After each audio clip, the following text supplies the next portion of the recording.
Before we start this show, just a word from our sponsor, 20 by 20 Apparel. Founded in 2015, 20 by 20 Apparel brings original tributes to pro wrestling's classic arenas, moments, and events. They look to spotlight the bloopers, bleeps, and body slams along with the biggest, smallest, strangest, and strongest that pro wrestling has had to offer. Along with their awesome line of pro wrestling apparel, they do offer many services. In the world of wrestling, there are hundreds of shirts, promotions, flyers, social media accounts, and ads. Don't get lost in the sea of parody shirts and display fonts. They can provide professional graphic design services at a reasonable price. 20 by 20 also hand screen prints all the tees in-house. If you would like to discuss possible run of tees, posters, koozies, foam fingers, or whatever, drop them a line. Go to 20 by 20 Apparel. That's the number 20x, the number 20 apparel.com. Now, let's get to the show. Fresh is the word.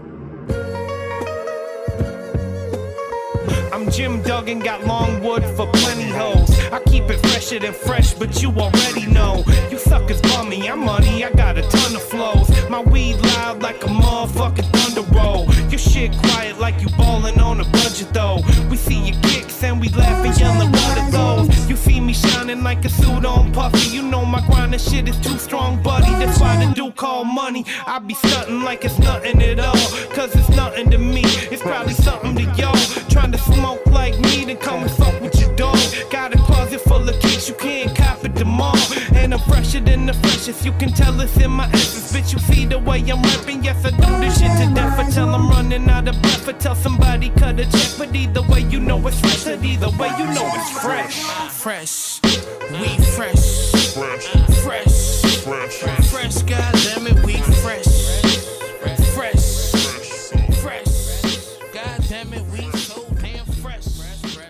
Welcome to the Fresh is the Word podcast. I'm your host, Kelly K. Fresh Frazier, and we are in episode 94. This is the second of 3 episodes dedicated to my interviews from the recent Detroit stop of the Vans Warped Tour. We have another doubleheader for you this episode. First, an interview with Lauren Kashan, the lead vocalist of the Baltimore-based hardcore punk band Sharptooth. And then after that, we'll have a chat with the frontman, Matt Honeycutt, of the Texas-based metalcore band Kublai Khan. So let's get into the interview with Lauren Kashan of the band Sharptooth. How's Warped Tour been thus far for you? Crazy, insane, just chaotic, nuts. It's an adventure. How do you maintain yourself, like your mental health or your physical health while doing a tour like this? However you can. I at least have a bi-weekly complete mental breakdown underneath our backline truck where I cry for 2 hours and want to kill myself, and that's not a joke. So how do you feel keeping afterwards? it real. Drained and emotionally exhausted, and grateful for all the people in my life who drag me through this shit.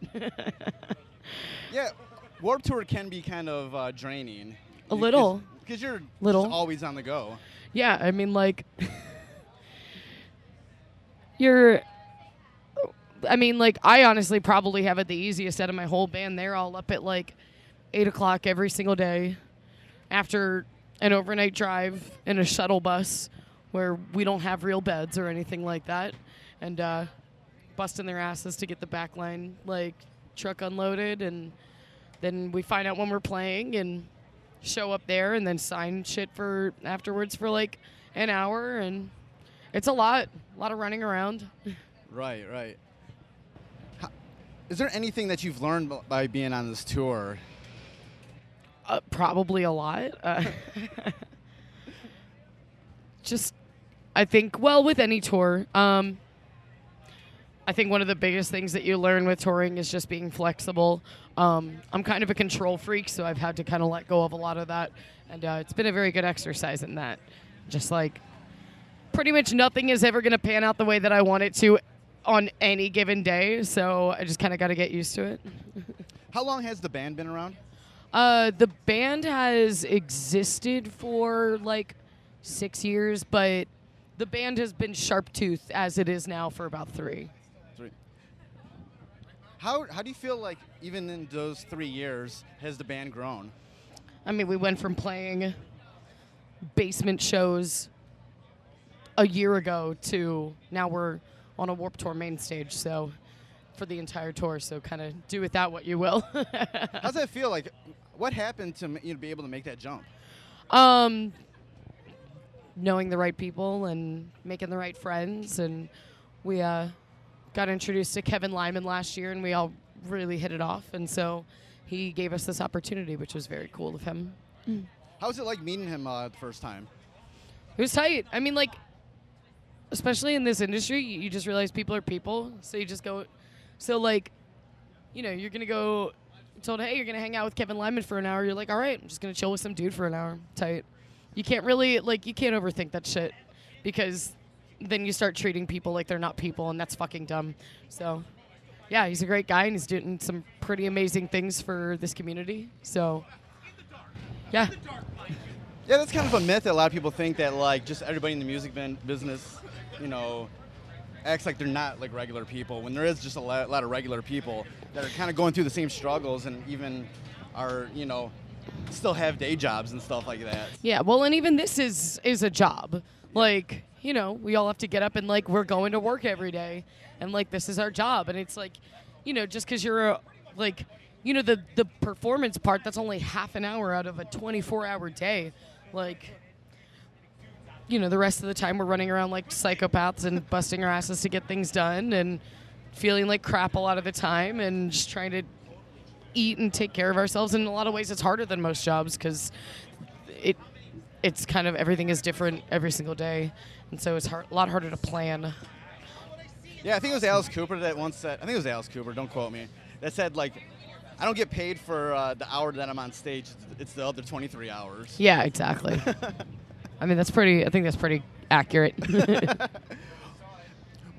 What is something that's been a part of your life, or even just this time into the band, that's like a nugget of advice that you would give to somebody listening to this interview?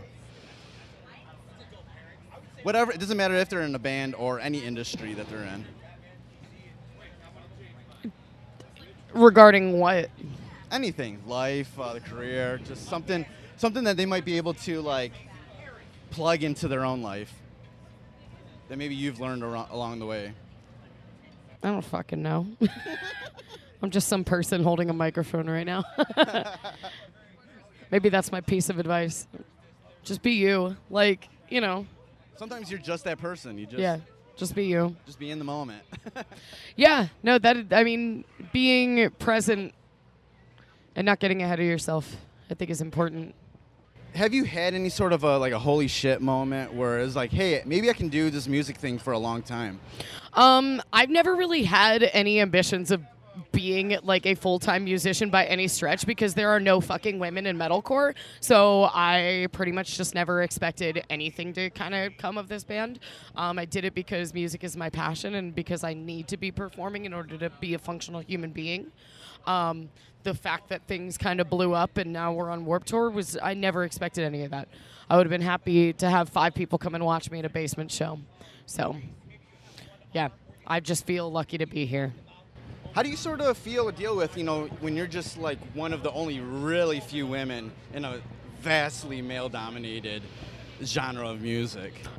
I mean, my band we do touch on some issues that have to do with gender and gender identity, and I think that's important in a genre that doesn't talk about that ever, just because it is super male-dominated.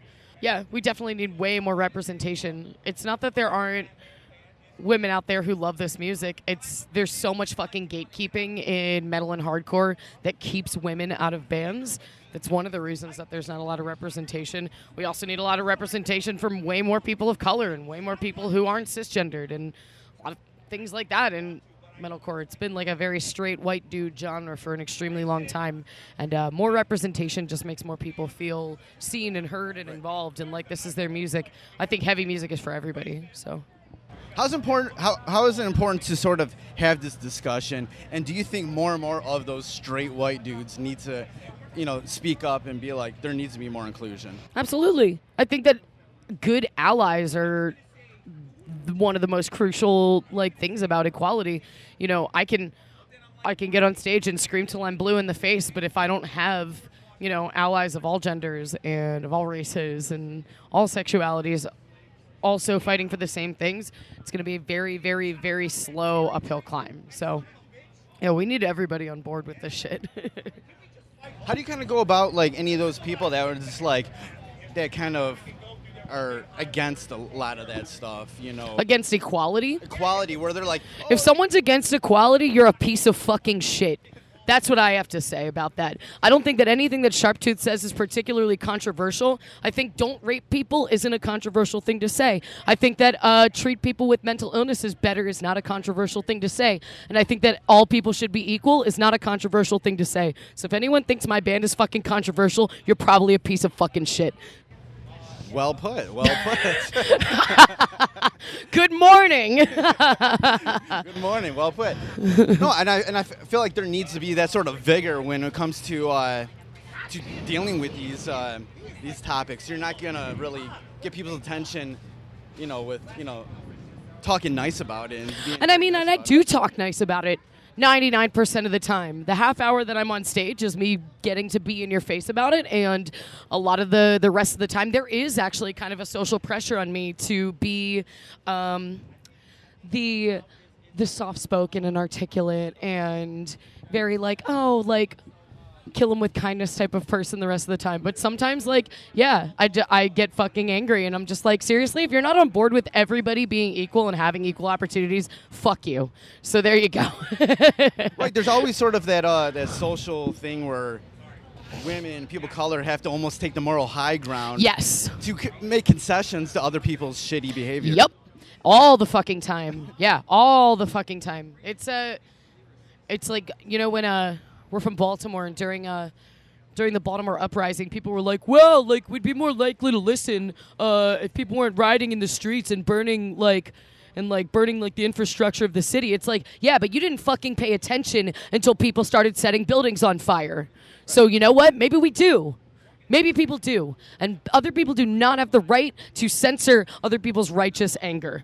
So, I don't know. You don't get to tell somebody how to be angry, especially when they've been oppressed for their entire fucking life. So. Right, when you're in those neighborhoods and around that sort of social norm, you don't feel like it's your neighborhood or place anymore. Yeah. So why not just burn it down? Get their attention. Yeah, when you feel like the whole world is against you, of course you want to fucking strike back in that way. So I do not blame a single person who's ever started a fucking riot. What do you think? What do you feel like needs to go on from here on out to get things like equality in regards to gender or race or whatever to be heard more out there? I think we need to have more people willing to have difficult conversations and start difficult conversations about very difficult topics, and we need to all be willing to listen to each other and treat each other with compassion. I think that equality really is just about compassion and treating other human beings with understanding. And I think that's something that everybody should strive to do more in their lives. So. All right, I won't hold you up too long. I know you got to get out of here in a few. But what's going on with the band right now? Yep, we're writing our second full-length record, hopefully out in 2019 or something like that. And we will be doing a lot more touring before the year is out. So we're going to expect to see a lot of us over these next 6 months, and expect to hear hopefully some new stuff from us too. What's a Sharptooth show like? Intense, chaotic, righteously fucking angry. We're a little bit insane, and you kind of we have certain things that we like to do and like to address during our sets, but you also kind of never know what's going to happen. So sometimes, yeah, just be ready for anything, I guess. What do you anybody that goes to your show, how do you want them to feel when they leave? I want them to feel empowered, and I want them to feel like they have a voice, and I want them to feel represented and seen and heard, especially like a lot of the issues we talk about are things that not a lot of people talk about publicly. So I want people to feel like, hey, this band stands up for me, regardless of who you are. Even if you're a straight white guy, you know, we need fucking allies. We need good allies. So I stand for you too. So Awesome. If anybody wants to hear more from the band, more information, where can they go online? you can check us out at our Facebook, Sharptooth. You look it up. It's one word. Ain't that fucking hard to find. Sharptooth MD is our Instagram and our Twitter. And you can annoy me directly, Cash and Claws on Instagram. Go for it. I love making new friends. Awesome. All right, thanks. It was great talking with you. Yo, thank you so much. So that was my interview with Lauren Kashan, the lead vocalist of the Baltimore-based hardcore punk band Sharptooth. Their debut album, Clever Girl, is out now, so go pick it up. It's fresh. They just also announced they'll be joining Kane Hill, whose lead singer Elijah Witt was back on episode 83, on tour starting September 21st in Orlando through November 3rd in New Orleans. All the dates will be posted on the show notes for this podcast at freshasthepodcast.com. Now, the second interview for this episode is with Matt Honeycutt of the Texas-based metalcore band Kublai Khan, also recorded at the Detroit stop of the Vans Warped Tour. So let's get into the interview with Matt Honeycutt of Kublai Khan. How's Warped Tour been for you? It's been really good. It's a lot better than we expected. We're like a pretty small band, so we've had a lot of just real positive support and a lot of people listening to us that I know probably would have never listened to us otherwise. So it's going pretty well. I could say better than well. You know what I mean? For us. So you say that the crowd's been pretty open-minded for you guys? Oh yeah, 100%. We literally haven't had a bad show as far as like reception. You know, it doesn't really matter what time of day we're playing or anything like that. Like things are generally positive for everything that we're trying to do because we're a very niche sound. I feel like so most people that already know about us, and then people that don't, if they're into it, then I think that we fit the bill pretty well if that's what they're looking for. Right. Yeah, you guys are really a really hard band. How do you sort of what was your expectations going into playing Warped Tour, and how were you sort of like thinking about what you guys were going to do on this tour? Pretty much like our expectations were just, we didn't have expectations. Like I honestly had no idea what to expect. We've done a lot of like mixed genre tours and stuff like that, and a lot of tours that were really kind of out of our comfort zone. But those are the ones that you need to do, because if you're just playing to the same group of kids, that already know your music every single tour you're doing, then you're never going to grow. You're never going to, hopefully expand and get new listeners to listen to your stuff. So that was the main thing with this. We were just excited, A, to be on Warped just because we all went to Warped growing up. Then B, it's kind of inevitable that, if there's 22,000 people at a show, at least some of them are going to enjoy what you're doing without even knowing they knew it, before they saw you. So, what was your memories of going to Warped Tour when you were younger? Same shit as it is now. It's just hot, and you got to walk everywhere and stand in line for everything. Don't get me wrong, I'm thankful to be here. I love it, but it's a grind for sure. When you're doing those sort of mixed genre shows, how do you guys sort of go about that? Is there anything different that you do for those shows that you would do for something that was a little bit more niche? Honestly, no. It doesn't matter who we're playing for or where at. We do the same shit every time. And I found over the years that that's kind of the appeal of our band for the most part. Is just, it is what it is. What you see is what you get kind of stuff. And I feel like that's one of the reasons that we've been around as long as we have, is just because we're not trying to, pull any punches. We're just transparent. And I feel like, hopefully it shows. And if it does, then people can appreciate it. And if they don't, at least they gave us a shot, Right. I feel like with bands like you guys, it's like so heavy, so much attitude that it's just like you guys go in there and just do your thing. It's like a big middle finger, and everybody else who feels that will throw up their middle fingers and be along with you guys. Yeah, I mean, that's one of the things that I've been saying for a real long time. It's just like, we're all, really relaxed people. We're pacifists for the most part. Like we don't really, bring a lot of that stress outside of the stage. Because I mean, for me, doing our 20 to 30 minute set every night, that's my chance to release all that energy, all this stuff. So I'm not an asshole to people in my everyday life, or that I don't, hurt myself emotionally because I'm,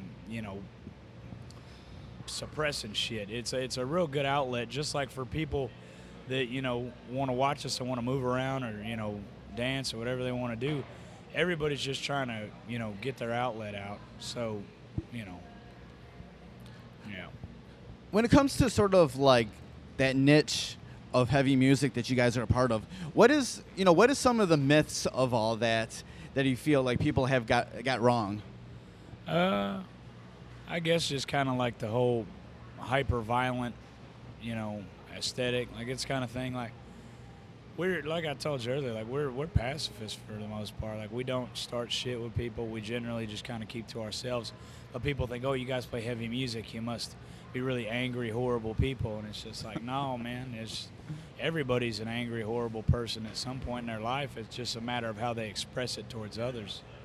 So I feel like it gives us a really good opportunity to kind of balance ourselves out, So I would just say for misconceptions and stuff like that, it's just the fact that just because we play music doesn't mean that we're hateful, mean people. We're very honestly nice and approachable and stuff like that. So we've had a lot of people say afterwards, like, oh, we didn't expect you guys to be so nice or something. It's like, well, kind of sucks, I would hope that everybody I meet, I can at least assume would be nice. You never know, but especially at a festival like this, I don't think it's going to just be a bunch of just cold shoulder assholes walking around, When you're on a tour like this, or just any tour in general, how do you sort of like deal with like the stresses of tour, your physical health, your mental health? Well, especially on a tour like this is the first tour we've ever done like this. It's just grueling. We're doing it in the van. We're not doing it in the bus. So there's 5 of us in one van every day. We still drive. We still load all our own shit in. I run merch every single day. Doing interviews like this is the only breakaway I get from doing that. So basically what I've been telling myself is just keep pushing until you get home. Like I don't know. I feel like it's one of those things kind of like, it's like if I take a break for too long or I lose that momentum, it's going to hurt me more than if I just kept going. Right. So I'm just going to keep staying in the routine and just keep doing it till I get back, because when I get home is when I'll be able to relax. So, is there anything that you learn like being on a tour like this? Oh yeah, learn all kinds of shit. Learn about people. Learn about basically, I don't know how to explain it really. Just we've been doing this for so long. We've been touring for close to a decade now. You know what I'm saying? Doing all this shit. So basically now we know the ins and outs. We know everything we're doing. It's just getting accommodated to this tour and basically learning the people on this tour, like who's cool, who's not, shit like that. So for the most part, we're pretty self-sufficient. You know what I mean? You said you're closing in on a decade of doing this band. When you kind of look back during that time, what do you like? What really sticks out on your mind about like how you've grown as a band? Really just that it even happened. I mean, none of us expected any of this shit to go as far as it did. If you would have told me 10 years ago that this is where I'd be at today, I'd be like, yeah, it's not possible. I had plans on going to college. I wanted to be an art school teacher and do all that. But as I got older, I was like, man, I hate teenagers. Like, I'm not even a very sociable person. Why the hell did I want to do that? This is definitely what I should be doing. You know what I mean? So, yeah, a lot of it's just surprise. I feel like it won't really set in until this band is done. All the stuff that we've completed and all the stuff that we've achieved. Because we come from little small towns, so there's a lot of people back home counting on us to just kind of keep it going. You know what I'm saying? Why do you feel like your band has been able to catch on to be able to still do it 10 years later?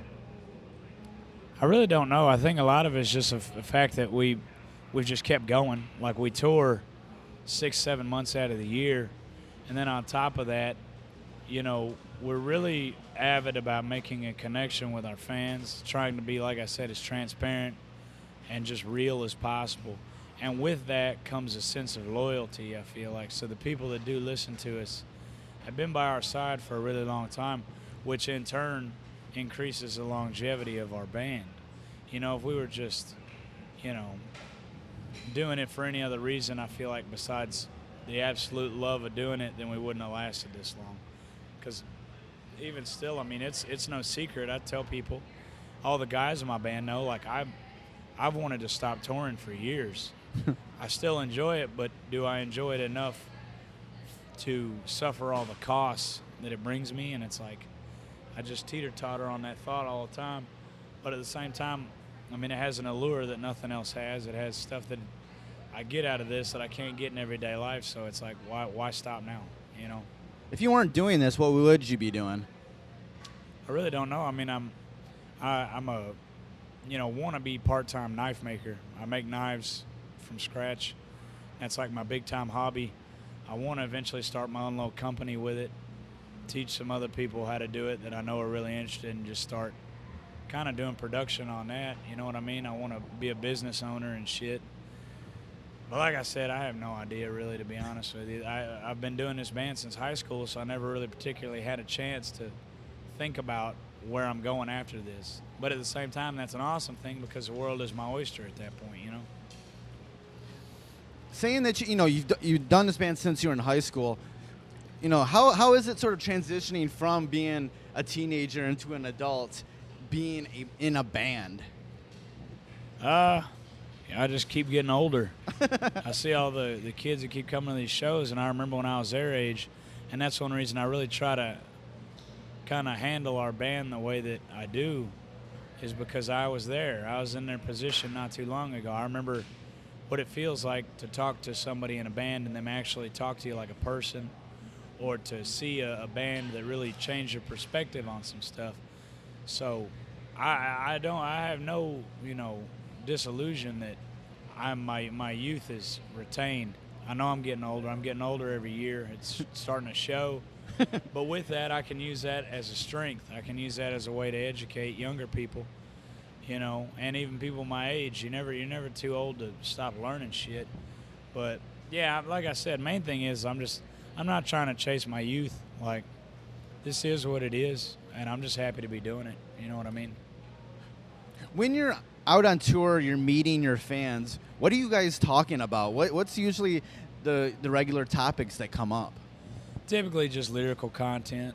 I mean, a lot of times people that, you know, listen to what I have to say on stage or listen to our music in general, they know that, you know, we're a very lyrically driven band, and I say a lot, but everything that our band speaks about is stuff that either pertains to my life personally, my own personal struggles and, you know, stuff like that, or just, you know, general struggles that you know, we as Americans or human beings go through, but are relatable because I have been through it too, kind of thing. And that's one of the main things, just people kind of telling me their side of the story and this and that, and even having, you know, I guess you could say like just friendly conversations about, you know, disagreements on issues, because that's the whole thing is anybody who has a real hard standpoint on something, of course there's going to be an opposition. But that's one thing is I don't entertain people getting angry about it. Like, for instance, yesterday we have a song that we play that's about my personal, you know, problems that I've had with police. And I never say in a song, I never say fuck the police. I never say all cops are pigs and shit.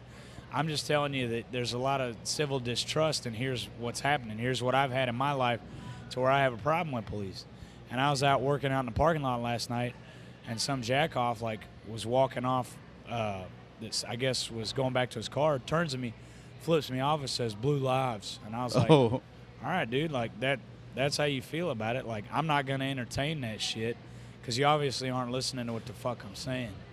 You know, to think that, you know, there's people in this world that it's impossible to have a struggle, or like everybody's got to support the police. It's like people just aren't thinking with their whole brain. And I don't want to be a hypocrite when I say that. I try and see it from everybody's perspective.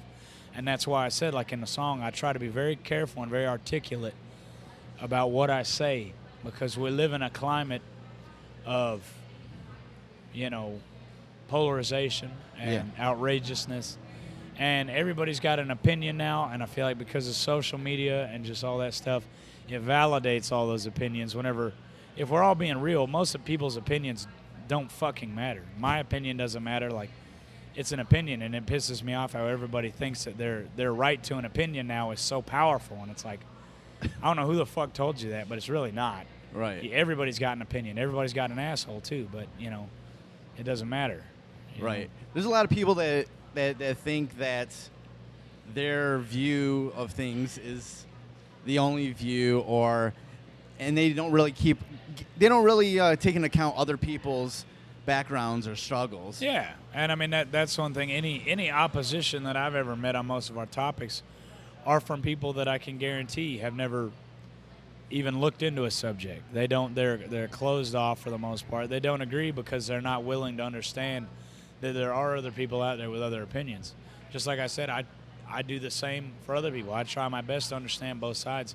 That's why I'm very careful about how I present not only myself but how our band is presented.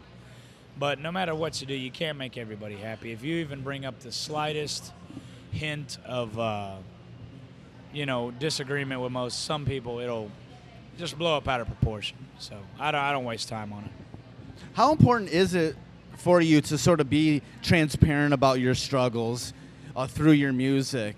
How important do you think it is to sort of have these discussions? I think it's incredibly important because so many people live their whole lives, trying to please everybody else or just be a yes man or something like that. But that's not real life. You know what I mean? I want people to get a completely vivid and unadulterated view of my story, because what other chance do they have? I have 20 minutes up there to explain a lifetime of accumulated things.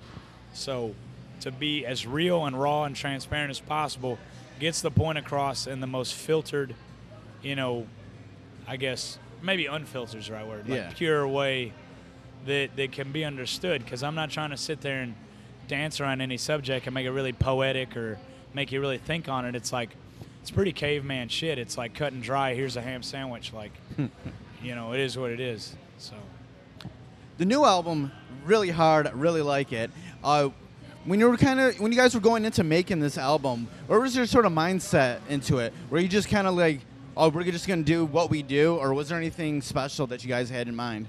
Same thing as the others. It's basically just, Kublai Khan album 3.0. Like, we don't really think too much about like, oh, we're going to push it in this direction. We don't give a fuck. We've been writing the same shit since we started.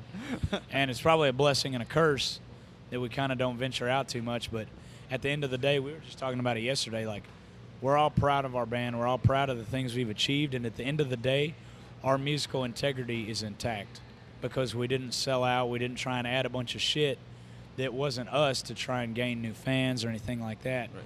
So that to me is the most important, is what can be said about ourselves at the end of the day, not what other people believe about us right now. Yeah, there's some bands that are good at going different directions. Then there's some bands that are good just staying the path that because they do something really, really well. And that's what, maybe it's a blessing that they were able to find it so early on. And that's what I think you guys are. You guys just do your thing. And just keep on going, and it sounds great, and it just keeps on getting better. Well, thank you. Yeah, I mean, we try our best. Like, it's really, we're not reinventing the wheel by any means. So it's like, at least we could do is just try and keep it on a steady course. If there was some sort of like nugget of advice or a lesson that you could sort of extract from your life or just being in the band, to somebody listening to this, whether they're into music or any other sort of art form and industry, what sort of advice could you give to somebody? I mean, main thing is just believe in yourself, because I guarantee you nobody's going to love your band or your product more than you do. There's a lot of people out there that would, they'll exploit you, they'll use you for shit, they'll do anything they can to make a quick buck off you. So just, don't sweat the bullshit, people. Just, if you got a dream and you want to do it, there's absolutely no reason why you can't do it and you can't be in control of your dream, Great. It's been good talking with you. If anybody wants to find out more information, listen to anything online, where can they go? I mean, basically anywhere that our music's on, Spotify, iTunes, Amazon, all that shit. We have a Twitter account. I don't have a Twitter. I don't have a Facebook. I only have Instagram, but we have all three of those as a band. So, I mean, it's one of those things, man. If you spell our name right and you put it in the search bar, you'll find us. So. Right. All right, man. Thanks for chatting with me. Yeah, thank you for Good having luck me. on the tour. Thank you very much. So that was my interview with Matt Honeycutt of the band Kublai Khan. Their third studio album, Nomad, is out now via Rise Records. All the links will be in the show notes about where you can listen to more of Kublai Khan's music. Check them out. They kick ass. They're fresh.